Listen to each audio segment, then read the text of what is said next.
അതായത് ഇതുവരെ നടന്ന സ്വർണ്ണ കവർച്ച, ഏറ്റവും അവസാനം നടന്ന നടപടികളിൽ ഇപ്പോഴത്തെ ദേവസ്വം ബോർഡിനുള്ള പങ്ക്, ഇത് സംബന്ധിച്ച് വളരെ വ്യക്തമായ തെളിവുകൾ ഇപ്പോൾ ഹൈക്കോടതിയുടെ മുമ്പിൽ ഉണ്ട് എന്നാണ് ഇതിൻ്റെയൊക്കെ അർത്ഥം.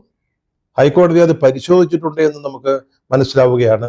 ഇതാണ് ഹൈക്കോടതിയുടെ മേൽനോട്ടത്തിൽ നടത്തുന്ന അന്വേഷണവും സെക്രട്ടറിയിൽ ഇരുന്ന് പൊളിറ്റിക്കൽ സെക്രട്ടറി നിർദ്ദേശിക്കുന്ന അനുസരിച്ച് നടക്കുന്ന അന്വേഷണങ്ങളും തമ്മിലുള്ള വ്യത്യാസം.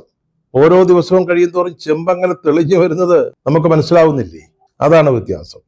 ഇതുവരെ ഇപ്പോഴത്തെ ദേവസ്വം ബോർഡിനെ കുറിച്ചോ അല്ലെങ്കിൽ കടകംപള്ളി സുരേന്ദ്രനെ കുറിച്ചോ ഒക്കെ പ്രതിപക്ഷം എന്തെങ്കിലും പറയുമ്പോൾ, പരാതികൾ ഉന്നയിക്കുമ്പോൾ, ഇതൊക്കെ രാഷ്ട്രീയ ദുഷ്ടലാക്കോടുകൂടിയുള്ള പ്രചാരണം മാത്രമാണെന്നാണ് വാസവ മന്ത്രിയും കടകംപള്ളിയും ഒക്കെ പറഞ്ഞിരുന്നത്.